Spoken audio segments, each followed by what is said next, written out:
principio del mentalismo, que es un principio escueto, hay una reflexión pequeña, pero es un principio que uno tiene que trabajar con él. Todo es mente, ese es el principio. Todo en el cosmos, arriba y abajo, es mente. La mente domina sobre la materia. Y no dice más. Y tú puedes pensar sobre ello, etc. Pero es un enunciado. Faltan los ejercicios. Y los ejercicios son las visualizaciones, las proyecciones de voluntad, cómo lanzar a distancia las proyecciones intelectuales, cómo crear mundos paralelos. Cada uno de esos principios implica reflexión, trabajos, meses de trabajo en cada uno de esos principios. Me encanta la ley del mentalismo. Todo es mental. Todo el universo es mente. El ser humano es mente, es un ser pensante. Es verdad que ahora está aprendiendo y descubriéndolo, ¿vale? Y no lo hace del todo bien, pero todo lo que hay creado a nuestro alrededor lo hemos creado nosotros con nuestra mente pensante inferior. Pues lo hemos creado bastante mal, perdona. Porque desconocíamos cómo funcionaba nuestro propio poder. No sabíamos de la existencia de estas leyes. Pues explícanos, enséñanos, ¿cómo hay que usarla? Primero creyendo en ellas, creyendo en esa ley. Primero haciéndome consciente, meditando sobre el significado de esta ley. El mundo, la existencia, todo es mente, todo es mental. Si todo es mente, todo es susceptible de ser pensado. Todo es susceptible de ser imaginado o visualizado. Todo es susceptible de crearse, descrearse y volverse a crear, lo cual implica una libertad al ser extraordinario. Hasta ahora quizás hemos sido realmente expertos en destrucción. No sabíamos cómo crear conscientemente y con unos resultados beneficiosos para la humanidad y para mí mismo. Hasta ahora creábamos caóticamente, sin sentido, sin saber realmente qué fuerza era la que estaba actuando junto conmigo para crear la realidad quizás triste en la que yo estaba envuelta. Toda la humanidad y yo. Ahora empezamos a saber que es una ley inamovible, todo el universo es mental. Todo funciona, existe en función de una mente superior.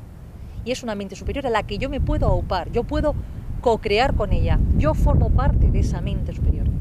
Por lo tanto, si yo tomo dominio de ello, si a través de mi mente superior imagino que formo parte de esa mente pensante superior y colaboro con ella y estoy dentro de ese entramado, puedo yo también enfocar, crear y descrear según mi propia conciencia lo que quiera, tanto para mi beneficio como para el beneficio de todo lo que me rodea. Y si además todo eso que creo a mí me permite adquirir todavía mayor conciencia de mi cualidad como ser pensante, estaremos hablando de evolución, estaremos hablando de crecimiento real espiritual y sobre todo de esa posibilidad de llegar a ser Dios o pensar como Dios o co-crear como Dios. Porque, ¿qué significa Dios? Dios es creador o Dios es el que crea.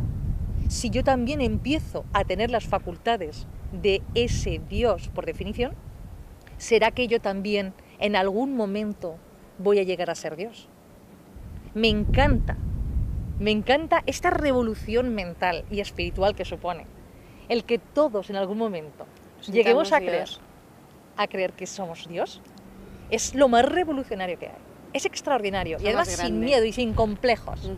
Hermes vino a decir que en el fondo todo lo que nosotros vemos no es ni más ni menos que la creación de una mente, la mente divina. Esto es muy fácil de entender si pensamos que un arquitecto, antes de materializar una casa, ¿qué hace? La dibuja en un plano. Pues hay que entender que el Dios que ha creado el universo actúa de la misma forma. En su mente aparece la idea de lo que quiere manifestar y todo lo que vemos no es ni más ni menos que una manifestación de su mente. Esta es la primera comprensión que tenemos que tener de Dios, que es un Dios que ha creado todo lo que existe. A nosotros nos parece que todo funciona por casualidad. Sin embargo, es muy difícil sostener esto si tienes en cuenta que en el sistema solar, por ejemplo, o en una galaxia, todo es armónico. Pues Hay gente que dice, no, no, yo no creo en Dios. Bueno, entonces, ¿qué crees? ¿Que todo esto funciona por sí mismo? Sí, entonces, esto que funciona por sí mismo es Dios, porque es mucho más inteligente que nosotros. Nosotros somos incapaces de montar un sistema solar. No sabemos ni cómo nacen nuestros niños, nuestros hijos cómo nacen. Sí, nacen, pero ¿qué ha pasado allá? No sabemos. Ya no digamos nada sobre una galaxia. Una galaxia es un conjunto de millones de estrellas y todo funciona. Y las galaxias a veces se sobreponen unas con otras, y dice, ¿pero qué es esto? Y nunca ocurre nada negativo. Entonces, esto representa una inteligencia, una mente divina que ha puesto en marcha todo este sistema y que es un sistema que funciona. Entonces ya podemos empezar a pensar que quizá este sistema es positivo en el sentido de que todo funciona con una finalidad determinada. El secreto del esoterismo es llegar a saber esta finalidad cuál es. Pero esto ya no es la ley de Hermes, esto es otra historia. Todo es mental. Depende de lo que se entienda por mente, claro, ¿no? O sea, una palabra humana para definir las cosas es mente y la mente es demasiado ilógica. Yo a esto de la mente me gustaría llamarlo más conciencia, ¿no? O sea, la mente es un concepto más como si fuese la informática, es la forma de traducir algo que está ahí en el ambiente, ¿no? La mente es más que nada un concepto más como la inteligencia, no sé si me explico, es como algo demasiado más humano la mente. En realidad esto del mentalismo me gustaría más definirlo como la ley de conciencia, que es... O sea, fuera del mundo de los humanos no hay mente. No, fuera del mundo de los humanos es conciencia. La mente es un concepto humano de la conciencia. ¿Qué entiendes tú por conciencia? Yo lo que entiendo por conciencia es el gran espíritu universal. El gran espíritu universal es conciencia en constante movimiento. Esa conciencia es la base de todo lo que existe. Por lo tanto, en realidad, todo lo que existe es simplemente conciencia en diferentes niveles de vibración. Por lo tanto, yo creo que la primera ley tiene una gran lógica, en cierta forma, porque todo lo que existe, la materia, la realidad, la ley de karma, todo lo que hemos creado, en realidad fue creado por nuestra propia conciencia, que es la espiritual.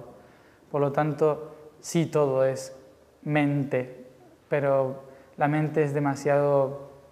es la parte más densa de la conciencia para mí, ¿no? Por lo tanto, debería entenderse más como ley de conciencia, yo creo. Teniendo en cuenta que el resultado de la utilización de ese poder mío como Dios para crear cosas también va a tener unas consecuencias y está sujeto a otra ley, no hay nada que temer, porque todo aquello que yo crea va a tener una consecuencia y me va a venir multiplicado, tanto si lo que yo creo es beneficioso como si es perjudicial. Muy bien, pues me someto al conocimiento y al resultado de la observación de esas leyes. Si lo hago mal, ya sé que me va a venir multiplicado, pero no dejo de ser Dios. Si lo hago bien, me va a venir multiplicado. Siempre soy Dios. Ahí es donde radica además el concepto de libertad. Es fantástico. Yo cometo el error de crear algo que no me va a beneficiar. Y descrearlo. Pero ahora puedo hacer lo mismo, pero con una buena intención, y crear algo que me beneficia y sé que también va a repercutir sobre los demás. Esto es una revolución extraordinaria que toda la humanidad debería empezar a observar, por lo menos a jugar con ella. Vamos a empezar a imaginar. Si yo soy mente, significa que desde mi mente, porque tendré que empezar de mi mente inferior, voy a empezar a imaginar o voy a empezar a pensar lo que me apetece, que quiero crear para mi vida. Lo inmediato, aquello que realmente a mí me va a hacer feliz, aquello que me libera de las ataduras de una sociedad que no comprendo. Si empiezo a entender que puedo utilizar mi poder mental para crear cosas, igual que hacen los niños con su imaginación, o los artistas, aquellos que se atreven a crear, bueno, pues puedo empezar a realizarlo para ver realmente qué consecuencias trae. No tengo nada que perder, no gasto nada, no cuesta dinero, no hay que hacer ningún esfuerzo físico, ni intelectual, ni emocional. Simplemente hay que atreverse a pensar en crear algo que realmente sea hermoso y que a mí me revierta positivamente y a quienes conviven conmigo. Si yo soy mente, si el universo es mental, yo soy mental, yo soy Dios, co-creador, y puedo junto con esa mente pensante superior también co-crear incluso hasta universos superiores. Hay que empezar a jugar ya con esos conceptos y hacerlo cada día, pero claro, para ello hay que atreverse. Yo ya no digo creer, no hace falta creer, se trata de jugar. Jugar a creer que puedo hacerlo y empezar a imaginar y visualizar. ¿Qué quiero crear? Quiero crear armonía a mi alrededor. Muy bien, pues voy a pensar, visualizar aquello que para mí es armonioso y que va a revertir en forma de armonía en mi vida. Y sé que además va a ser armonía para todos los que me rodean. A poco que hiciéramos esto, unos cuantos seres humanos en la Tierra, ya estaríamos creando microespacios de serenidad y de equilibrio en la Tierra, que por mimetismo energético o simplemente como ejemplo para otros, serviría para que otras personas también quisieran probar a crear en sus propios espacios en qué consiste, por ejemplo, la serenidad o la paz humana. Cada uno entenderá la serenidad y la paz desde su sentir. A lo mejor para uno la paz es irse a la playa y está visualizándose en el Caribe, para otros la paz es simplemente dejar de tener responsabilidades, para otros la paz es simplemente no discutir con los demás, que cada uno aporte desde su especial sentir lo que él considera que es paz, pero que lo visualice. Otros lo que querrán a lo mejor es simplemente auparse de la realidad física y atreverse a pensar qué ocurriría si no fueran físicos, qué ocurriría si se movieran en otros enjambres energéticos, donde el ser o mi conciencia o mi poder mental se moviese de distinta manera como lo hace en la Tierra. Porque por atreverme, si todo es mental, puedo atreverme a pensar lo que quiera. ¿Quién me impide? Nadie puede impedírmelo. Muy bien, pues vamos a empezar a jugar. ¿Cómo sería yo? ¿Cómo sería mi conciencia moviéndose en frecuencias energéticas donde lo físico no fuese lo fundamental, sino, por ejemplo, las densidades energéticas, los colores, las vibraciones, los sonidos? Tenemos que atrevernos a imaginar lo que queramos. Cuanto más nos imaginemos, más lo vamos a crear. Sin limitaciones. Sin limitaciones. Y si lo creamos, puesto que ya sabemos que todo aquello que pensamos, sentimos, proyectamos e invocamos, se convierte en realidad, porque hemos tenido siglos de comprobación a través de lo que tenemos. Lo hemos creado todos. Vamos a probar a invocarlo desde el sentimiento más elevado nuestro, aquel que nos haga más felices, y visualizando con nuestra mente todo aquello que nunca nos hemos atrevido a pensar. Si somos capaces de aportar todo tipo de pensamientos, pero con conciencia, y entendemos por conciencia lo que ha sido pensado desde un sentir profundo y benéfico, al menos para ti mismo, que ha sido visualizado desde ese sentir y además ha sido invocado a través de la palabra, ha sido proyectado desde la palabra. Bien, eso es crear con conciencia, eso es pensar con conciencia. Imaginaos qué mundo podemos conseguir crear entre todos. Y si encima hay consenso sobre lo que nos apetece crear, ya ni te cuento. Un alma múltiple que se atreve a pensar en grande, a lo Dios, que es como debería pensarse, con objetivos comunes, puede llevar perfectamente, y de hecho va a llevar a la creación de nuevos mundos. Estamos en ese momento.